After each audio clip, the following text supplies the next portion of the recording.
तर मित्रांनो, न्यू मधुर मराठी या चॅनलमध्ये आपलं स्वागत आहे. घरोघरी मातीच्या चुली या मालिकेच्या आजच्या एपिसोडमध्ये जानकी सुमित्रेला म्हणत असते की आई, मी तुम्हाला 10 वेळा ओरडून ओरडून सांगते, तरीही तुम्ही माझ्यावर इतका अविश्वास दाखवताय. आई, मी काहीही केलेलं नाहीये. इतक्या वर्षात तुम्ही तुमच्या जानकीला इतकंच ओळखलं का? तेव्हा सुमित्रा रागाने बोलते की अगं, तुला ओळखण्यातच मी चूक केली. एवढे दिवस ही काय म्हणायची की शरू सर्वांच्या डोळ्यात धूळफेक करतीये, परंतु खरं तर ही जानकी सर्वांच्या डोळ्यात धूळ फेकतीये. ते ऐकताच जानकी त्रागा करत बोलते की आई, शर्वरी वंशांनी तुमच्या डोळ्यावर खोट्या प्रेमाची पट्टी बांधली आहे. तुम्हाला काही दिसतच नाहीये. खरं तर शर्वरी वंश गुन्हेगार आहेत, गुन्हेगार, सराईत गुन्हेगार. आई हो, यांनी विक्रांत भाऊजींचा खून केलाय आणि इतक्या दिवसांपासून आपण शोधतोय ना नानांचा खून कोणी केला ते. अहो, नानांचा खून तुमच्याच लेकीने शर्वरी वंशांनी केलाय. खरं तर यांना वंश म्हणायला सुद्धा लाज वाटते. मला स्वतःच्याच बापाला मारलंय यांनी. ही जानकी शर्वरीवर बोट दाखवत आरोप करत सांगत असते की तुम्ही रणदिवे घराण्याला काळीमा आहात, काळीमा. आता हे सगळं ऐकता क्षणी सुमित्रा सनकन जानकीच्या कानाखाली लगावते. ते पाहता सर्वांनाच मोठा धक्का बसतो. ऐशू आणि अवंती तर तोंडालाच हात लावतात. त्यानंतर इकडे शरू तर गालात हसत खुश होत असते, परंतु जानकीच्या डोळ्यात अश्रू येतात. ती खूप दुःखी होते, दुखावली जाते आणि म्हणते की आई, तुम्ही मारल्याचं मला वाईट वाटत नाहीये. आई मानते मी तुम्हाला. आईचा अधिकारच आहे तो, जर मी चुकले तर मारण्याचा. परंतु आई, या वेळेला मी चुकले नाहीये. तो खरं काय आहे ते जाणून न घेता आज तुम्ही माझ्यावर जो अविश्वास दाखवला ना, त्याचं मला जास्त वाईट वाटतंय. तुमच्या मुलीने तुमच्या डोळ्यात अशा प्रकारे धुळफेक केली ना की खरं काय आहे ते तुम्हाला दिसतच नाहीये. तो आई, एक ना एक दिवस सत्य काय आहे ते सर्वांसमोर येईलच आणि तो दिवस मी आणेन, असं ठणकावून सांगत शर्वरीकडे रागाने पाहत जानकी आता तिथून निघून जाते. त्या घरातील सर्वच जण खूप अस्वस्थ असतात. शरू मात्र गालात हसत उभी असते. त्यानंतर दुसरा दिवस उजाडतो.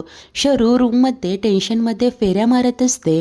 राहुल ते पाहतो आणि तिला बोलतो की शर्वरी, अगं, आता त्या जानकीकडे असलेला शेवटचा पुरावा देखील नष्ट केलाय तू, मग एवढं कसलं टेन्शन घेतेस? आणि तेव्हाच तिथे येते ऐश्वर्या. ती म्हणते की टेन्शन घेण्यासारखीच गोष्ट आहे. त्यानंतर ती आत येते, दरवाजा बंद करते आणि शर्वरीला येऊन म्हणते की जर का सगळे पुरावे नष्ट झाले असते तर मग ती जानकी आईनं असं का म्हणाली असती की सत्य लवकर सगळ्यांना कळेल म्हणून. आता शर्वरी विचार करत म्हणते की तिने असं सांगितलंय कारण तो शेवटचा पुरावा नसेल कदाचित. आपण चुकीचा फोन जाळलाय का? ती जानकी खूपच स्मार्ट आहे. ऐश्वर्या म्हणते की अगं, पण मग एकदा जाळण्याआधी तो फोन एकदा नीट चेक करायचा ना की त्यात खरंच पुरावा आहे की नाही. जर मी असते तर नीट चेक केलं असतं, पण आता काय करणार ना, तुम्हाला माझ्यावर विश्वास नाहीये आणि तुझ्या नवऱ्याला डोकं नाहीये. हे ऐकताच राहुल वैतागत म्हणतो की ऐश्वर्या, हे बघ, तू ना माझ्याशी बोलूच नकोस. माझा तुझ्यावर एकही पैशाचा विश्वास नाहीये. ऐश्वर्या कॅज्युअली म्हणत असते की हे बघ, तुझा विश्वास आहे की नाही याने मला काही फरक पडत नाही. शर्वरी, मी जे म्हणते ना ते जर का तुला पटत असेल तर घे, नाहीतर सोडून दे. हा जो तुझा नवरा आहे ना, या बिंडोक माणसाने जर का चुकीचा फोन जाळला असेल तर याचाच अर्थ जानकीकडे अजूनही तो पुरावा आहे. त्यानंतर जर का ती जानकी तो फोन घेऊन पोलिसात गेली ना तर काय रिझल्ट असेल माहिती आहे का? अगं, तू जेलमध्ये जाशील आणि नंतर तुला फाशी होईल.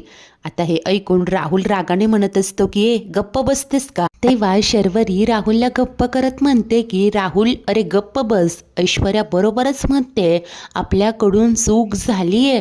तर त्याच वेळेला इकडे ऋषी जानकीकडे येतो आणि तिला बोलतो की अगं, काल आई जे काही वागली तुझ्यासोबत त्याचं तुला वाईट वाटलं असेल ना. तेव्हा ती सांगते की नाही ऋषिकेश, परंतु त्यांनी जो माझ्यावर अविश्वास दाखवला ना त्याचं मात्र वाईट वाटलं. तेव्हा तो म्हणत असतो की होय, तिने काल तुझ्यावर हात उचलायला नको होता. मला देखील तिचं हे वागणं पटलेलं नाहीये. तुला असं वाटत असेल ना, हे सगळं मी काल आईसमोर बोलायला हवं होतं, पण तेव्हा ती म्हणते की नाही नाही ऋषिकेश, बरंच झालं तुम्ही काल आईंसमोर काहीच नाही बोलला, नाहीतर त्यांना असं वाटलं असतं की तुम्ही बायकोची बाजू घेताय आणि सगळे मिळून शर्वरी वंशांना आरोपीच्या पिंजऱ्यात उभे करतोय. तर त्यानंतर ऋषी मात्र सुमित्राच्या वतीने जानकीची हात जोडून माफी मागत असतो. ते पाहता ती मात्र लगेच त्याचे हात खाली करते आणि बोलते की नाही नाही ऋषिकेश, तुम्ही अशी माफी मागू नका. एकतर तुमची काही चूक नाही आहे आणि हे असं माफी मागून मला पर्क करू नका. आईंच्या वागण्याचं मला वाईट वाटलं नाही आहे, त्या माझ्या पण आई आहेत.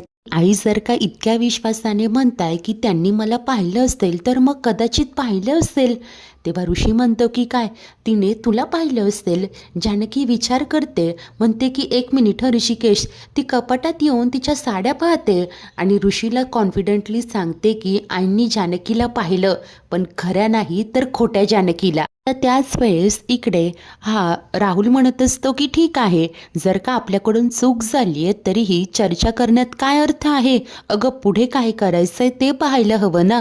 आणि तुझा या ऐश्वर्यावर इतकाच विश्वास असेल तर मग तिला सांग ना पुरावा शोधून आणायला. आता काय शर्वरीला देखील हे पटतं. ती लगेच खुश होऊन म्हणते की हो, व्हाय नॉट. ऐश्वर्या, तू जानकीकडे जा, तिच्याशी बोल, तिच्याशी मैत्री कर आणि पुरावे शोधून आण. ऐश्वर्या म्हणते की काय, मी आणि त्या जानकीशी मैत्री. त्यावर शरू सांगत असते की हो, तिच्याकडे जा, माफी माग, वाटेल ते कर, परंतु पुरावा शोध. हे सगळं ऐकल्यावर ऐश्वर्या मनाशी म्हणते की ही तर आमचीच आयडिया आम्हाला देते. आणि त्यानंतर ती शरूला म्हणते की अगं शर्वरी, मुळात ती जानकी माझ्यावर का विश्वास ठेवेल. जर का मी आत्ता तिच्याशी जाऊन बोलले ना, तर तिला एका मिनिटात कळेल की हा सगळा तुझा प्लॅन आहे. त्यावर ही शरू मात्र म्हणत असते की हो का, पण मग तू इतक्या जेन्युअनली तिच्याशी वाग, माफी माग, की तिला खरं वाटायला हवं की हा आपला प्लॅन नाही आहे. आणि त्यानंतर तिच्याकडून सगळं काढून घे आणि नंतर येऊन मला सांग. आता हे सगळं खरं तर खूपच कॉम्प्लिकेटेड होत चाललेलं. नंतर पुढे ही शर्वरी सांगत असते की ऐश्वर्या, हवं तर ही सगळी तुझी एक कसोटी आहे असं समज. तू खोट्या शब्दात घे, डोळ्यात पाणी आण, वाटेल ते कर, परंतु मी जे म्हणते ते कर. त्यानंतर ऐशू मनाशी म्हणत असते की अरे वा, हे सगळं तर माझ्याच पथ्यावर पडलं. आता तर मला हिच्याशी चांगलं वागण्याची अजिबात गरज नाहीये. आता सगळी भडासना मी हिच्यावर काढेलच. माझी शरू विचारते की काय तुला हे जमणार आहे की नाही. ऐशू बोलते की आता तू म्हणते म्हटल्यावर करावं तर लागेलच ना मला. तेव्हा ही शर्वरी खूप खुश होते, म्हणते की होय, तुझ्याकडून हीच अपेक्षा होती मला. जानकी, आता मी माझ्या ऐश्वर्या नावाच्या एजंटला तुझ्या गोटात सामील करणार आहे. आता जे काही पुरावे असतील ना, ते ॲट एनी कॉस्ट मी मिळवेलच. जानकी, मी शर्वरी आहे, शर्वरी, माझ्या विरोधात तू जिंकूच शकत नाहीस. आता हे सगळं पाहता ऐश्वर्याला मात्र या शरूच्या बुद्धीची कीव येत असते. असो, त्यानंतर इकडे जानकी ऋषीला सांगत असते की अहो, कपाटात माझी पिवळ्या रंगाची साडी नाहीये. याचाच अर्थ शर्वरी वंशांनी ती साडी घेतली असणार. एखाद्या बाईला अशा प्रकारे आईंसमोर उभं केलं असेल पाठमोरं, की आईंना दुरून वाटलं असेल की तीच जानकी आहे म्हणून. शर्वरी वंशांनीच हे सगळं केलं असणार. कारण जेव्हा मला आईंचा तो व्हिडिओ आला होता ना, तेव्हा आईंना असं एका खोलीत कोंडून ठेवलेलं होतं. त्यांच्या सगळ्या बाजूने धूर पसरवलेला होता आणि ते सगळं शूट करून त्यांनी मला सेंड केलं. वंशांना माहिती होतं की आईंना दम्याचा त्रास आहे, तरीही त्यांच्या जीवाशी खेळल्या त्या एवढं मोठं कारस्थान केलं फक्त आणि फक्त मला अडकवायला. आता हे ऐकताच ऋषीच्या तळपायची आग मस्तकात जाते. तो संतापात म्हणतो की शरूची इतकी हिंमत, ही आईच्या जीवावर उठलीये. नाही नाही, मी तिला आता तिच्याच भाषेत उत्तर जाब विचारणार आहे, सोडणार नाहीये मी तिला, असं म्हणत तो रागाने निघतो. परंतु जानकी घाईघाईने त्याला अडवते, समजावते की ऋषिकेश थांबा, मला माहिती आहे तुम्हाला सध्या खूप राग येतोय. बघा, ते सगळं साहजिकच आहे, परंतु असा राग डोक्यात घालून तुम्ही जर का खाली काही बोललात ना, तर आपल्याला खूप पश्चाताप येईल. हे बघा, जे काही करायचंय ते विचार करूनच करावं लागेल. हा ऋषी प्रश्न करतो की पण मग नक्की काय करायचं. जानकी म्हणते की सांगते, आणि आता तिने काहीतरी ठरवलेलं असतं.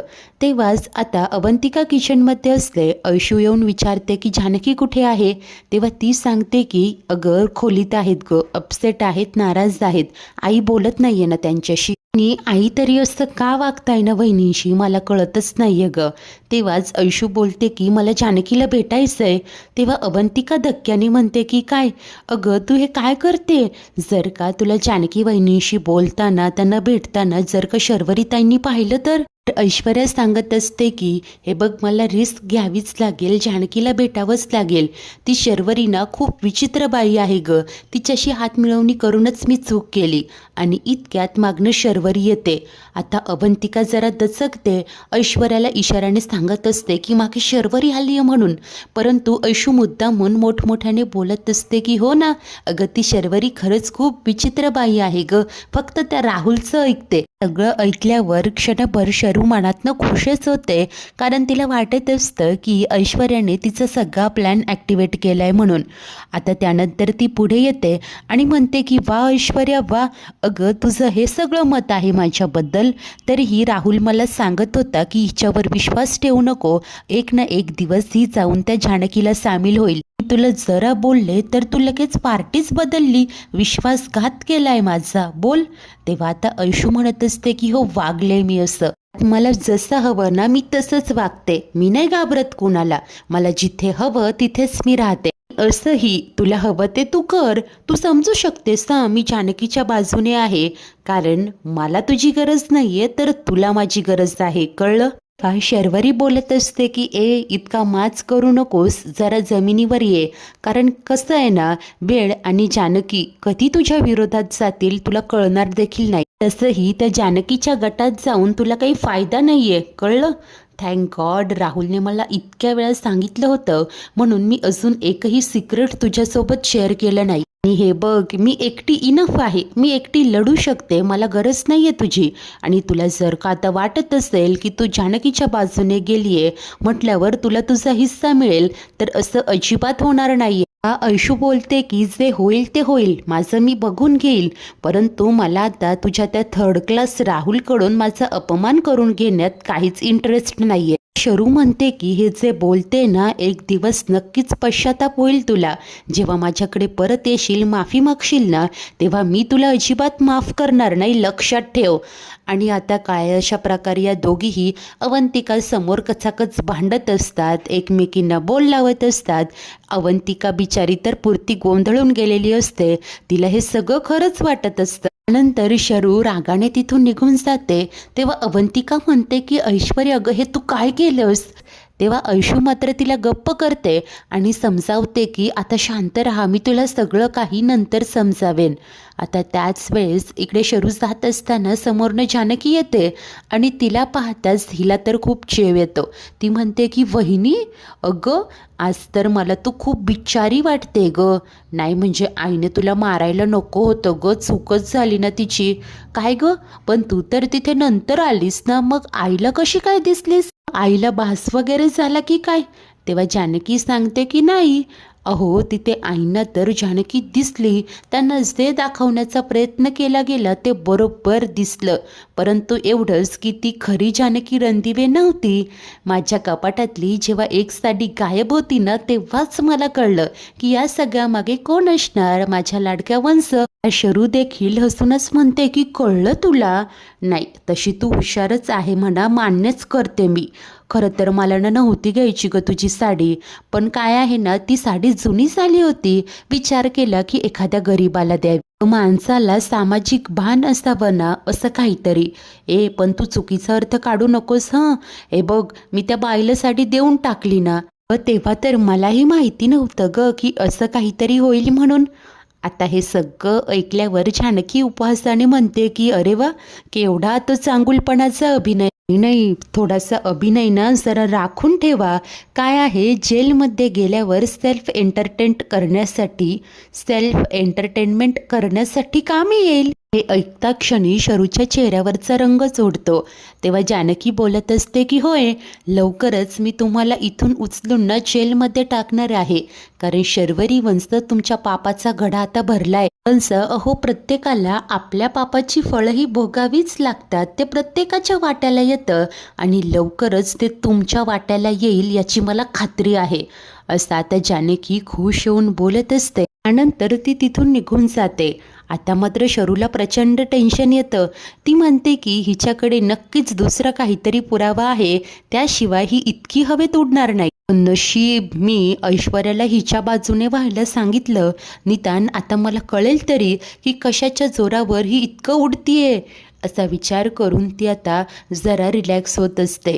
त्याच वेळेस इकडे आता जानकी किचनमध्ये येते. तिला पाहता क्षणी ऐश्वर्या लगेच समोर येते आणि मवाळकीचा सूर लावत म्हणत असते की जानकी, अगं बरं झालं ग तू इथे आली. मला तुझ्याशी ना महत्त्वाचं बोलायचं होतं.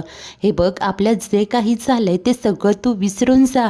जानकी देखील क्षणभर जरा गोंधळलेली असते.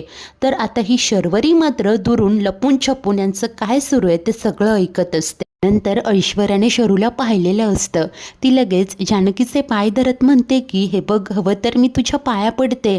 आता जानकी काय रिॲक्ट होणार तेच ऐश्वर्या पटकन तिला इशाऱ्याने काही करू नकोस हेच सांगते आणि पुढे नाटकं करत बोलत असते की मी केलेल्या चुका तू विसरून जाशील याची खात्री आहे, कारण तुझं मन खूप मोठं आहे ग.